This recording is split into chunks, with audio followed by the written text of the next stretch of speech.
All right, it's no secret the U.S. men's national team didn't quite kick off the first half of the year like they wanted to. Tyler Adams knows it, especially after the latest disappointing performance in the CONCACAF Nations League. He talked to Roger Bennett about what needs to change. We see the players playing individually in ways that are, dreams are made of. Yep. How can we get this team to play as a collective as good as the individual parts? Yeah, for me, it's more than anything just the belief.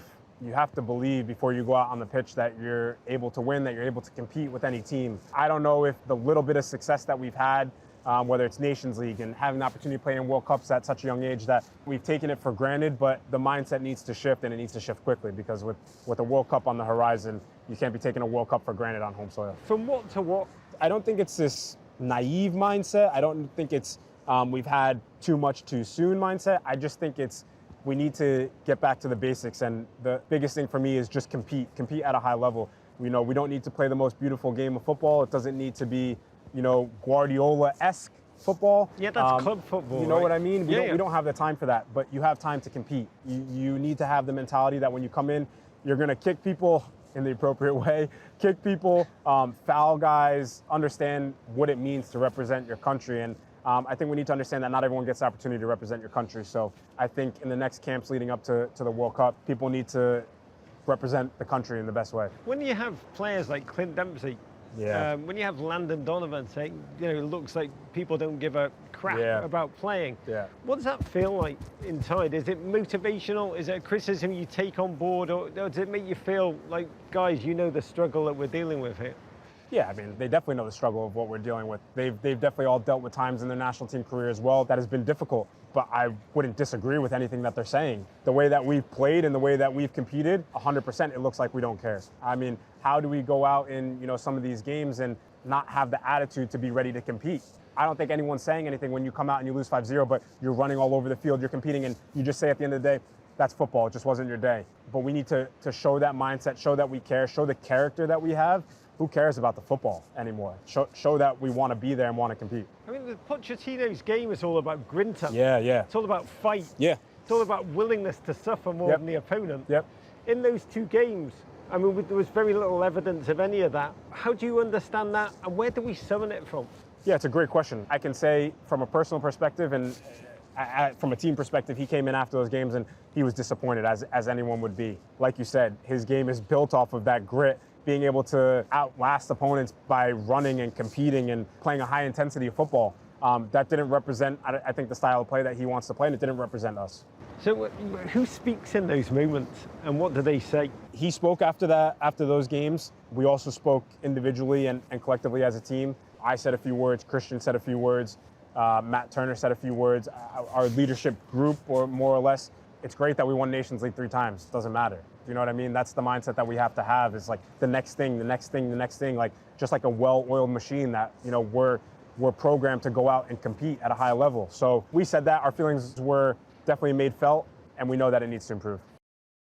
I feel like part of being a leader is being comfortable with speaking about the uncomfortable part of the situation. It seems like Tyler Adams, at least how he's expressing himself, heard very realistic about what happened, especially in the last CONCACAF Nations League, accepting the critics of the big names that we've seen pass through the U.S. men's national team in the past years. But what stood out to you the most about this chat that we just heard? Well, he speaks very well because he's one of the few leaders that the U.S. men's national team does have. There are leaders that lead by example, a Christian Pulisic, and there are those that will tell you, that will hold you accountable, and that is Tyler Adams. It worries me. It worries me that at this stage of the rebuilding of the program, because I was with Shaq in 2018 when Trinidad and Tobago knocked the U.S. men's national team out of contention for the World Cup. And out of those ashes was the rebirth of this national team.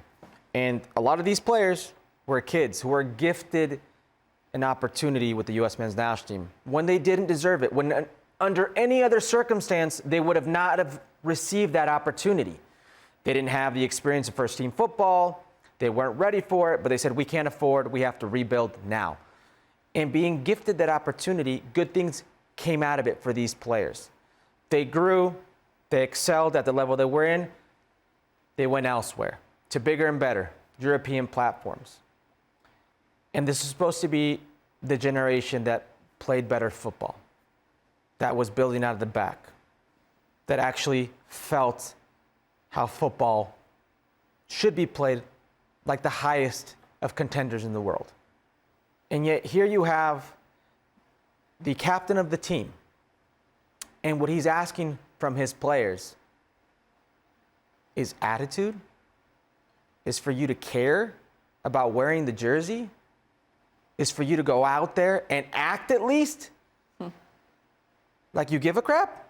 That's what I'm hearing. And while he's right, and I commend him for holding him accountable, U.S. men's national team fans should be very worried if this is the message to the national team, to the player pool. Tyler Adams sees what every other fan saw during that Final Four, where the U.S. men's national team got fourth in a 4-team competition. They see that. And he's telling his team, at least give a shit. That, to me, is just eye-opening.